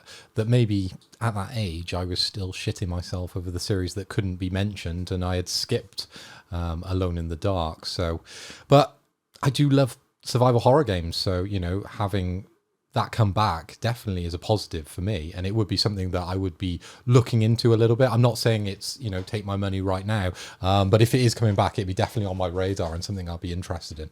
What about yourself, Spence? Where are you falling on this one? I mean, I've never played any of the Alone in the Dark games, not a single one. But after we started this podcast, you guys converted me to the ways of the survival horror. And since then, it's just whatever survival horror I can get, just chuck it at me. Just give it to me. I'll lap it up. I will love it. And from what I've seen from this trailer and from what you've read out of that that blog. I mean, sounds like a great time. I'm excited to kind of play it, and what I would like to do, if it's good, is kind of see how it differs from the originals, see where it's changed, see how it compares. And I think that'd just be really cool to see what kind of gave us the experiences that we're getting now, what originated the trend that we just love as a podcast. I think that'd be a really good idea to revisit on Spoilercast from the past at some point, because it's definitely a hole in my video game background. I've never played it. I've never played any of the Alone in the Darks. I know that when the sequels were coming out, and it was around the same time as the game that can't be mentioned, it was a step down. And it was something that it was like kind of the, you know, like the same way that people look at the game that can't be mentioned and Silent Hill, and they'll say like Silent Hill's a step down from that. Well, Alone in the Dark was like the step down from Silent Hill. And I know that's sacrilege. Some people love Silent Hill and they ride or die it, but it's certainly something that I would like to experience and see where, you know, it's such a seminal game. But yeah, just like you guys have said, I'm interested in this. I can't wait to see more, and it's definitely going to be a day one for me. We're in this, I said this a couple of times on the show now, but we're in this amazing period of time at the moment where two of the genres that I love more than anything, which is fighters and survival horrors, they're just coming out the wazoo. We're getting them all the time. And bring them on. Bring them on. I'm always up for more. So yes, cannot wait for more. I look forward to seeing this in the future. Okay, that brings us on to the end of Quick News, and it's the voting time. Here it comes. So we've got a couple of impressions from each of us, and we're each going to pick our favourite and our worst. Generally, when I'm announcing things, I tend to go first, but Davey, I'm going to give you the first pick. So let me hear your best. We're going to go bests first, and then we're going to go worsts. Davey, who are you picking as your best? I'm racking my head quite a lot about this because there were some standouts. There were quite a few failures, but there was one standout in particular to me that just tickled me, and I really appreciate it. And that was Spence's Mo Salah. I thought his impression was so lifelike that it was almost like as if I'd watched a football game. You know, it's what I imagine Mo Salah does, and because I don't watch football myself, that's the closest thing I've got to the medium. So I really appreciated that one. I thought that was a great one. Spence, who are you picking as your favourite? My favourite. I'm not gonna lie, the impressions weren't great tonight, boys. The impressions, they're probably at an all-time low in terms of best to worst, the ratio. But I'm gonna have to give my best to Phil's Cell, just because he had no information, never played the game, never touched it. Granted, he knew the best arc in Dragon Ball history, which is the Cell Saga. In my opinion, it is the best arc. Because that's my boy Gohan coming in. Ooh, baby. So for that, and the fact that Phil kind of just did it. He just smashed it. I saw him, he gave the little eye into the camera as well, the same way Cell does. He kind of leant in and did the thing. Didn't have the signature smile, but the framing and the position was correct, and then the scream at the end. If I closed my eyes, it still wasn't Cell, but it was an attempt. So for that, I'll give it the win. Thank you, Spence. I appreciate that. And because you've been so nice to me, my favourite is Davey's Akuma. Made me laugh the most. Out of all the impressions, that was the best one. It wasn't the most accurate, because I was thinking, right, if you wanted to do Akuma, and you've got Alexa, haven't you? Surely turn off the lights, twist your background, fold your arms, die 100 deaths, Alexa lights on, and you're stood there with your back to the camera. Oh. That's what I thought you were going to go for. Oh. Here's that mind. Oh, that production. That would have done That's it. what you should have gone for. That would have done it. Yeah, that would have done it. I didn't think about that production level. But what you did, sliding across the floor, I really appreciated that. The little nod there. Loved it. So that's my personal favourite. So going back round, Davey, let's hear your worst. My worst there now, I got to say there were some stinkers, right? There were some stinkers all round, especially for me. I think I got some stinkers in there. But my worst, and it's because I just couldn't fathom how you could get the sound wrong, Sam Fisher's night vision goggles. Because all it is just the same as any night vision sound you've ever heard in your life. It's nothing. It's just a sound that you just instantly think of with Sam Fisher. But instead you were like as if he's getting a phone call when he's just sliding goggles on. I was like, what is going on here? Instead of the... Bro, I went like, vroom. I went like, Mei vroom. Ling's ringing him up as he's putting the goggles on. He's like, bing, bing, bing, bing. Sam, What's going on? Sam, don't wear your goggles inside. Old Chinese proverbs say, no, it was all off for me. And so, unfortunately, Spence, I'm giving you a minus on that one, I'm afraid. It is what it is. It is what it is. Well, I mean, I kind of just had to take it on the chin. You guys couldn't see me due to recording issues, listeners, so I was hindered in my impression. You guys probably don't know that I lowered my headphones around my eyes as I did it, and it wasn't a bring, bring, bring, it was just a vroom, and that was all it was. There was no ringing, unless you got a phone call at the same time. Still wrong. Well, I've never played Splinter Cell, so crucify me. Not sure what to say, but following that revelation, my worst, bro, Davey, all of yours were so bad. Every single one. They were. I mean, bad. the thing is, right, the Akuma slide was really good, right? But then you didn't even face your back to us. I know. You actually just looked at us. I know. You had your whole chest pointing towards us, and I was just like, what? Akuma, every single game he has that special, and never once is he facing us. I was like, what is going on? But that's not the one that I would say is your worst.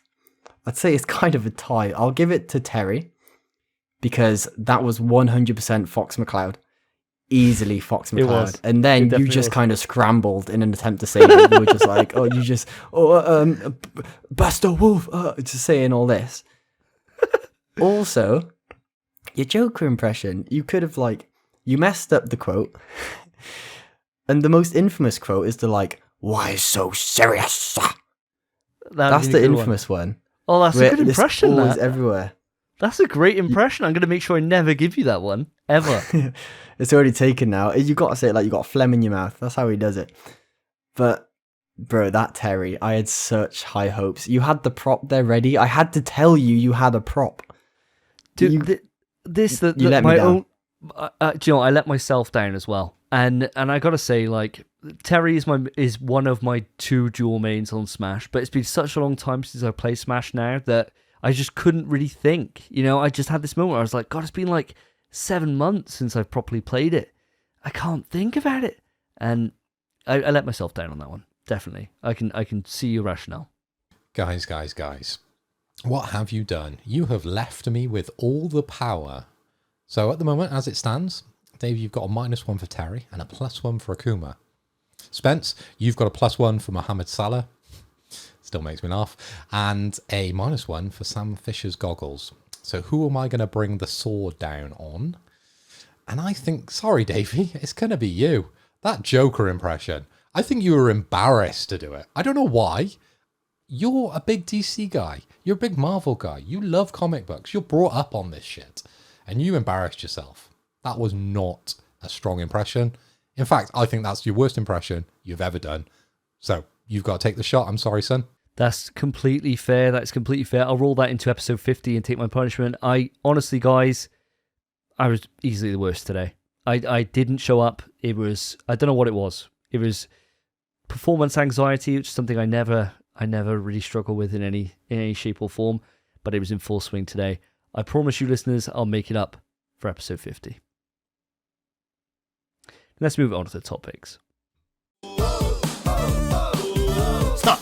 Topic time. So boys, quick news is gone. We are now on to the topics, and we are starting, we're starting and finishing with an EVO roundup. So EVO this last week has come and gone, it's finished, and the games that were in the event, the main games, are as follows: Street Fighter V Champion Edition, Guilty Gear Strive, Mortal Kombat 11 Ultimate, Tekken 7, King of Fighters 15, Melty Blood Type Lumina, Dragon Ball Fighters, Grand Blue Fantasy Versus, and big up Skullgirls Second Encore. Now, boys, let's be honest, we're not all just survival horror fans, we're also fighting game connoisseurs. So, did any of you watch EVO? And if so, which games did you watch? Which of these games kind of stood out to you and were like, fuck, I have to watch that? What were your picks? Davey, what'd you watch? Well, normally me and EVO have a very good relationship. Normally EVO always seems to come in when my son is at my mother-in-law's, And so I get an entire weekend of me, copious amounts of Doritos, copious amounts of alcohol, and a free house. And it's normally an EVO watch party. This year, however, it did not pan out. My son was home, and as such, I didn't get an awful lot of time. Now, I did make time for certain games, so I have a huge history with Dragon Ball FighterZ. It's actually my most played game on PlayStation 4, still to this day, but I didn't watch it. The games I did watch: Mortal Kombat 11. I watched all of Top 8, and I fucking loved it. It was actually incredible to watch. It was so, so good. And I watched Multiverses, that they had a tournament there as well. And I watched quite a lot of that. Not the entire thing, but I probably watched a good 3 or so hours of that. And really enjoyed it. And especially gave me some tips to work on with my Taz. Yeah, had a great time for the time I had. I wish I had more time to give to it. What about yourself, Phil? How did you get on with EVO this year? Well, Davey, this current gen of fighters, I've kind of fallen out of favour with them. I haven't really been that up on what's been going on. I haven't been watching a lot of fighting games. If we go back a couple of years, I would know everything about this tournament. I'd know every single game.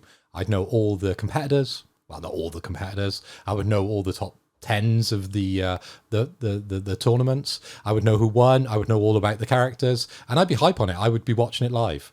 But this year, and probably the last couple of years, I just really haven't been that compelled to watch it. I suppose it's because I haven't really been playing a lot of fighting games, and the only kind of exposure to fighting games that I really get is on my lunch breaks when I watch the Maximilian Dude YouTube channel. So I still keep up with him, still keep up with little bits of news. So I know a couple of things that we're going to mention in the rest of this topic. I might know a couple of facts, but outside that, I didn't actually watch any of EVO, and unfortunately I didn't plan to catch up on any of the tournaments themselves. Fair enough. Now, Spencer, you're normally with me for the watch-along party. You normally get a few of us round and indulge. This year, however, didn't take place. Did you get a chance to watch any of it yourself? I did. I watched Game 1 of Grand Finals of Multiverses. And that's it. I haven't seen anything else. I've watched a single game. And it wasn't even doubles, which is the main game mode for Multiverses. It was the singles. And it didn't look fun to watch, so I turned it off. And that's it. I've not seen anything else from EVO other than maybe like popular clips going around on Twitter. I've not actually sat down and watched any top 8s or anything like that, which for me is actually a massive shame.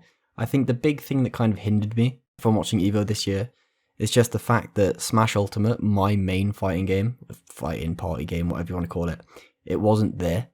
And that's usually my reason to go watch EVO.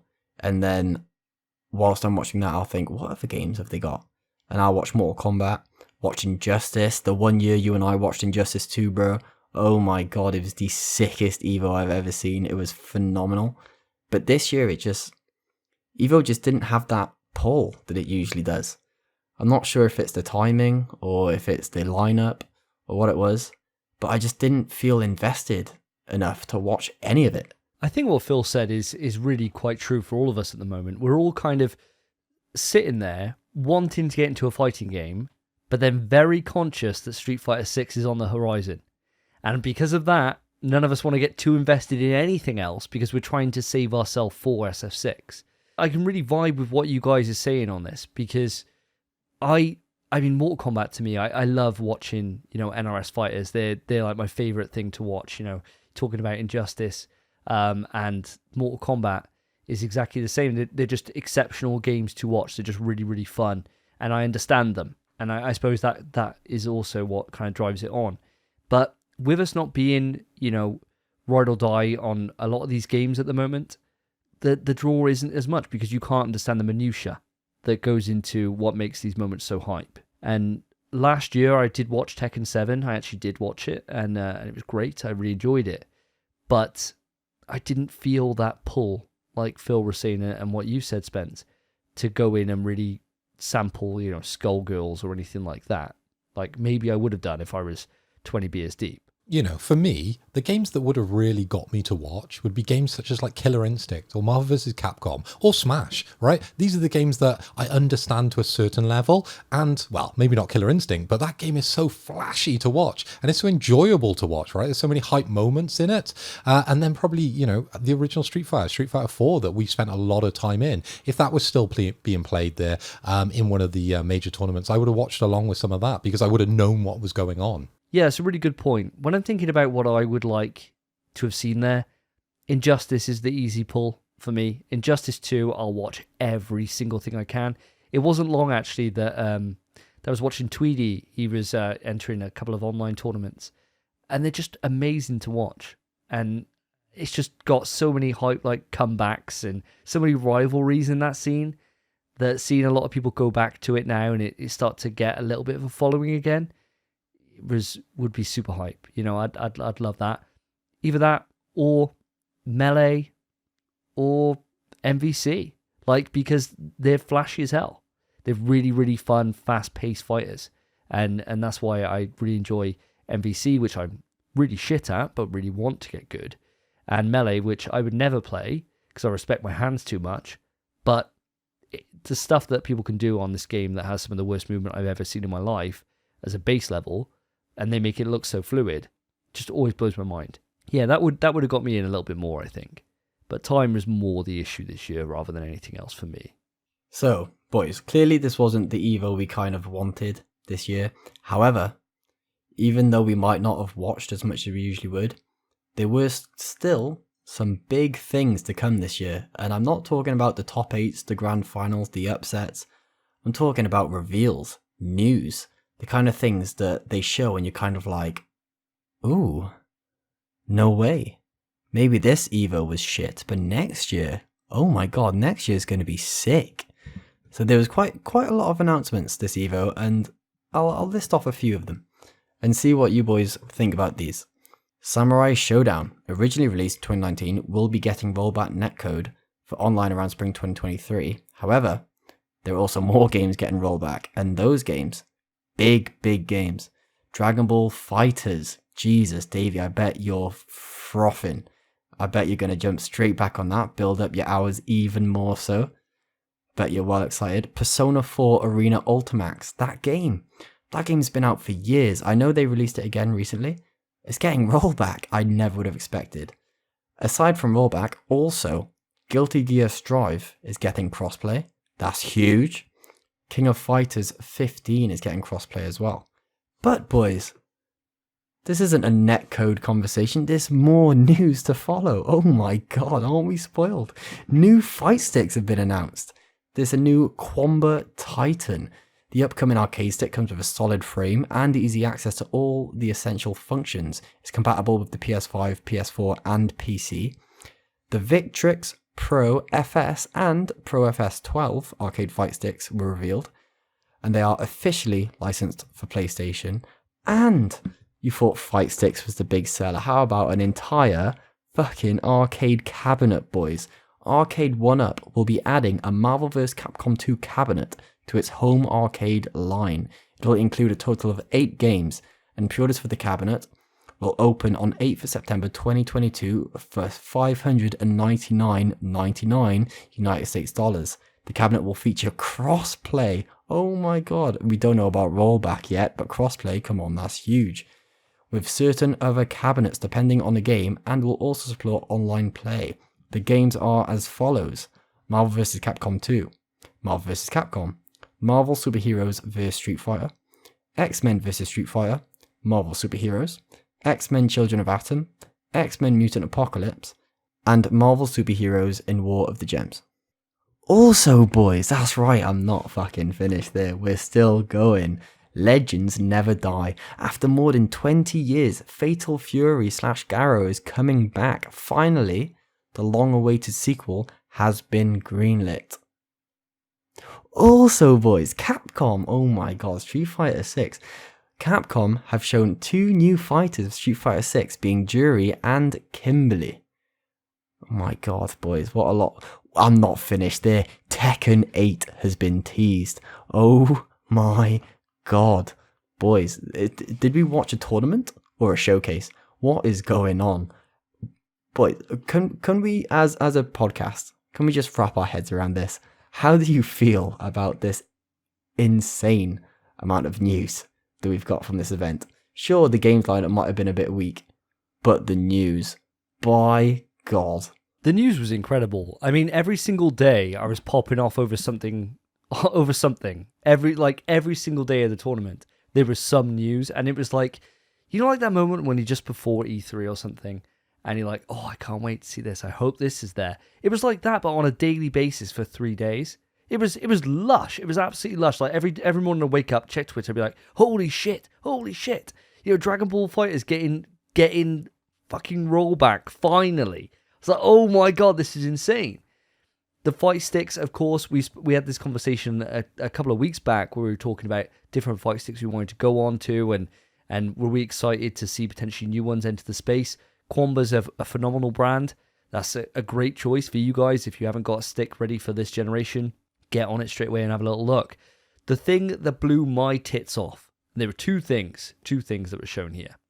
Now, Fatal Fury, I feel like as if I'm going to get stabbed if I don't at least mention it. I've not really played too much Fatal Fury. I played a little bit. I know the hype is real for this one. I know that so many people are really excited about it. It was one of those things where I was like, oh, that's cool. Like the same way I would be if there was a new Darkstalkers, where like it doesn't resonate with me on a huge level, but I really appreciate seeing it return for people. The ones that blew my tits right off, they are gone. There's just nothing there. They're just vapid little spaces where my massive breasts would have been. And that was Jury's reveal. It was like the sexiest fucking trailer I think I've ever seen in my life. It was unbelievable. It was unbelievable. I saw it and I was like, all I saw was people like, you know, frothing over this trailer. And I thought, oh, yeah, people are just thirsty for anything. And I was like, Jesus Christ, Jury, put the sass down, love. It was like full on sex appeal, the entire thing. And she looked awesome. Same design as like Street Fighter 4, and her moveset just looks incredible, especially with like all the smoke physics the smoke kind of effects they've got, like following every single move and like trailing it. It just looked sensational. So her reveal blew me away. I loved it so much. But the big one, the Mac Daddy for me, was the arcade cabinet for MVC2 and all the different X-Men fighting games. Children of the Atom. Holy shit. My game when I was a kid, my fucking favourite game, the game that got me into fighting games, Marvel Superheroes, going into that cabinet. Sign me up. I'm already having conversations with the wife about where it's going to live.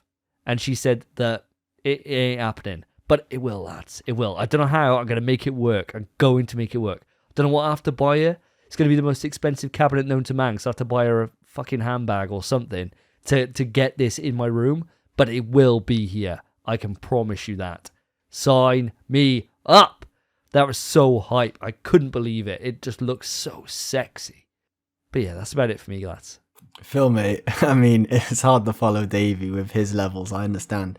But Phil, any of this news speak out to you as well? How are you feeling about all this? Well, he finished it off with saying that's about it. But that's about it because you covered everything. So there's not much really for me to say here, is it? You know, the big one for me is definitely the new characters in Street Fighter 6. Yes, you covered everything about Jury, but you didn't mention too much about Kimberly. We're talking about this new character, trained under Guy. Very similar sort of moveset, but you very much got that kind of 80s kind of spray paint effects going on. She puts on headphones when she wants to sort of level up. There's a lot sort of going on with that character. Absolutely blew my socks off when I saw some of the movement. It seems hyper realistic. My God, you just want to look at the walk animations of these girls. You don't even have to play the game. That is breathtaking in itself. I mean, you look at those people that are really into feet, right? They were probably going mental over that Jury trailer because she's got her feet off all over the place. She's like picking somebody up with someone's foot, with like her foot. And I was like, oh, I wouldn't want a foot in my face. Right? I'd find that doesn't do it for me. But there's some people that love feet, right? And I can imagine they were there, you know, like licking the screen, like, give me some of this Jury. You just liked it when she was shitposting on her phone at the end, doing little selfies and blowing bubbles and things like that. You like the little cute girl, don't you? I do, mate. I did appreciate that. But Kimberly, like you were saying, she looked awesome. Great moveset, cool design. I mean, the characters so far, everyone they showed just looks great, don't they? With Kimberly, it very much looks like she's going to be using the spray paint a lot as part of her moves. A little bit like Ibuki uses a kunai, where she's got to like generate them throughout the match. That definitely came across in sort of the trailer for me, and it looks awesome. I think that's a very new kind of like take on it, that she's got these kind of bombs that she can throw out a little bit like D Dark of the past, if you remember that character, Davey. I don't really know D Dark very well. That's definitely more of a deep cut for me, but I do get what you mean with the Ibuki reference, because Ibuki with her bombs and everything that she does in Street Fighter 5 and in Street Fighter 4 as well, it gave me those kind of vibes. And you just look at what they were doing with the kind of combo strings that they were getting off from the launch from those, and you know that whatever the devs do, as soon as it gets in the hands of the players, things just go wild. And to see where things go like a month after release is always just the most exciting time for any fighting game. And I can't wait to see the crazy shenanigans that people come up with when you've got one of those in the corner. You know, it's going to be terrifying to fight as a Ryu main, but I'm all about the challenge. It's all about going beyond the battle, baby. What are we saying, lads? Is there any mains so far in the Street Fighter 6 lineup that's been released so far? Spencer, I think you used to play Jury a little bit, didn't we? No. I've always fancied Jury, not gonna lie. But I never played her. I was a Balrog in 4. I've seen her a lot on your PC. I mean... But for different reasons, right? I was going to say, I mean, after looking at the lineup for Street Fighter 6 and looking at these new trailers, so far, Jury is easily my main. And that's just because, I mean, come on, boys. I've always been the guy who plays the female characters. I say plays. I mean, they're walking on screen, I'm playing with myself. It's the way it goes. I can't wait to play as Jury. She looks so freaking sick. She's always been a cool character to me, but I've never had the kind of like the time and patience to learn her. I've never really stuck with a Street Fighter for long enough to put the time in. I played Balrog in 4, I played Akuma in Third Strike, I played Ken and Laura in 5, but all of those were like maybe 3 months total time. I haven't spent a lot of time in a Street Fighter, even though I love the IP. I think my most played Street Fighter is probably Street Fighter 2, just from when I was a kid. So far, Street Fighter 6 is probably my most anticipated game. I am so keen for this game, especially after seeing Jury, bro. And Davey, mate, I know what you're saying, but did you see those feet? Oh my god. I don't want some stinky, sweaty feet in my face, mate. Like, you think she's been riding a motorcycle? Where's that motorcycle been? She's then walking over the floor, which is covered in, you know, spray paint and all sorts of shit. And then she's going to put those stinky feet in your face? Oh, I mean... Put it on me, bro. Oh, that's mank, in my mate. mouth. That is... Oh. She's a bit light up top as well for you, Davey. She's not really your pick, is she? But looking at the lineup, we've got Ryu, Jury, Kimberly and Luke so far officially announced. But of course, we know the full roster. We've seen those leaks. Where are you hitting? Where are you going? Oh, for me, it's obvious. It's day one. It's Ryu. Like, no matter what, somebody could be the coolest ass character ever, look amazing. They're always just going to be a secondary for me because I'm just all about the hardo. That is it. I am a Ryu main. Ryu's just the boy. He might be a basic bitch, you know, it might be a case of just waiting for people to jump at you and you're shuriken them and you're just throwing Hadoukens out at mid-range and just getting your cheeky pokes in. But he's just my boy. He's always been my boy, and the sheer amount of time that I put into Street Fighter 4 into this character, and granted, and don't get it wrong, like I may have dropped Street Fighter 5 early, but I still put like a good 100 odd hours into that game. I still sweated the fuck out of it when it first came out. It's all about Ryu for me, baby. No matter who they bring back, it's Ryu. But I do think with this game that the fireball game is going to be cut down because of the parry system, surely. It's going to be a lot like Third Strike, I'm hoping, where the fireballs just are not existent because I'm so fed up of you zoning me out. But I'm waiting for the boy. As soon as the King of the World, Blanca, comes into the system, which we know he is, I'm looking forward to that. That's going to be my day one main. But out of the ones that have been released, I'm definitely going to be picking up Kimberly, having a bit of play with her, definitely. I know you love playing with your girls. So that would be a good one to see. I'll be looking forward to us getting our hands on that. When we look at the cabinet, obviously I'm super over the moon with this, and something that I want to actually get in my room and get here and somehow get it past the wife without her knowing. Any of you guys contemplating on ever getting an arcade cabinet? And is this the one for you? I've always wanted one. This isn't the one for me. I'll say now, this isn't the one for me, because I know if I was going to get one, it wouldn't be an official cabinet. I'd get probably one with good sticks, maybe build your own, and I'd just have like a PC in a box with just shitloads of emulators, shitloads of ROMs, and I'd try have a cabinet with good sticks built into it, and it has basically every fighting game known to man. I would definitely, if I was going to get a cabinet, I'd get a professionally built one, but I would not have it official. Because I don't want to be limited to 8 games or however many games. I want everything. And then aside from that, of course, not even fighting games. You could have your beat 'em ups on there. You could have classic arcade games, bit of Pac-Man.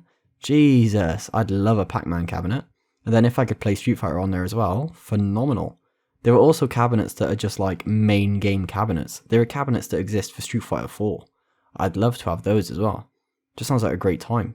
As much as I'd love an arcade cabinet, I'm not in the living or financial situation to get one anytime soon.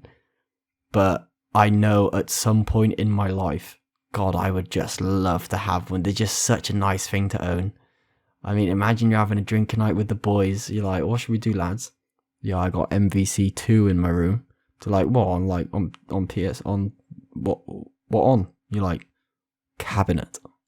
Like, what? Like, cabinet. Official arcade cabinet. They're like, oh my God. No, you don't. Do go up and show them. They're like, oh my God. Then that's the night gone. You're not drinking. Well, you're probably drinking. You're not doing anything else. That's your night spent. If you get this cabinet, every single time I come to yours, the PS5's not getting touched. That's just the way it is. I think it's definitely one of those things that's like a showstopper, isn't it? You know, you put it out there so that you get as much enjoyment from looking at it as other people do. You know, same way that you get kind of collector's editions and you get cool statues and you get random bits of memorabilia, is that people like, well, I really enjoy looking at these things, right? I just love it. And I think an arcade cabinet is just fucking baller, man. I think they're just awesome. The only issue is I think it's a bit of a slippery slope. Because when you get one, you can't just have one, can you? You got to have your own arcade then. And then it starts getting a bit, crazy, I'll then have to convince the missus that we don't need a new patio. What we need is an outhouse. And then I can have, my podcasting stuff all set up down there and have a full arcade. That would be the dream. That's the fucking dream, boys. But I'm not stupid enough to think that's actually going to happen. She ain't going to let that slide. That's a terrible thought. You having an outhouse where you walk in, you've got your Tifa statue, you've got your Dead Island topless statue there in full view. You've got pictures of Jury up on the side showing off her feet. And then you've got a couple of cabinets as well to enjoy. Oh, I might give that one a miss. But we are talking about an officially licensed Marvel vs. Capcom cabinet. Now did you ever think we were going to see the day? How did they work that out? How did they get that into production? How did they get that past the lawyers, guys? It's incredible. And I know they've had some big names. I think Justin Wong, he did a lot of testing on this and he was kind of fundamental in getting this, out into the world and getting this tested and up to speed and getting it into the hands of the gamers and getting them to give some feedback and getting it up to a level which is acceptable for these days to be able to play. But for me, I don't want this cabinet. I love it. I'd admire it. I probably wouldn't venture down to your little house at the bottom because I don't know if I come back, Davey. In my house, I'd want the fighting cabinets they have in the heart of gaming down in London. You know, the little sit-down ones? But the only problem with those is you'd have to have 2, and those are pricey. No way. Not at the moment. Not at the moment. Wait, maybe I'll need a couple of raises, a couple of years yet, and then I'll have 2 of those, and then you boys are welcome. The dream. The absolute dream. Now, listeners, we talked all about cabinets. We talked all about a lot of different things on here, from Jury's feet all the way through to Spence's night vision impressions. I want to know what your thoughts are when it comes to EVO. Were you impressed with this lineup? Did you watch the tournaments? What did you think of PlayStation's involvement with those tournaments? Because obviously they did help fund it all and set it all up this year. It was very much a PlayStation-themed event with the PlayStation Lounge and everything else that was going on. Give me your thoughts. Write into the email, pswetrust@gmail.com. And any questions you bring up to us, we will build into the show for the next episode. Now, as we wrap this episode up and it comes to a close, which is always a sad moment for us when we do get to the end of an episode. I know it's going to be 2 weeks till we see you all again. But then I get filled with a little bit of joy, a little bit of glee. When I realise that we're recording episode 50 only next week, lads. We've only got 9 days and we're back in doing this shit again. But next time we're going to be doing it completely trashed. I can't wait till then. Listeners, if you've enjoyed the show, there's a couple of ways you can support us. The first way is, of course, if you're watching it on YouTube, then hi. I hope you're enjoying the show and the high quality of editing we put into this. If you do, then put a like on the video and subscribe to the channel. We're building towards 100 subscribers. We're nearly there. We're so close. Please, anybody, just go on, share it round, share it with your mates, share it with anyone, put a sub on, put a like on. Helps us find a larger audience and grow. And if you're listening to us on podcast services, we have not forgotten about you. Please do us a favor and put a review on Apple, Spotify, wherever you get your podcasts. It all helps us find a larger audience and compete with some of the big boys out there. And we definitely need the help with that. We don't want to be the number 6 forever. We want to grow. We want to hit that number 5, baby. That number 5 best PlayStation podcast. Because we know we're better than these other ones. They're trash. They don't talk about feet. They don't talk about sexy statues every single episode. They don't talk about beating up 4-year-old kids. That's what you come to us for. We give you the extra content that you don't get anywhere else. But that's enough of me harping on. This has been episode 49 of InPSwetrust, a PlayStation podcast. Now, I've been Davey. I have, of course, been Phil. And I've been Spencer. Take care, guys. Peace.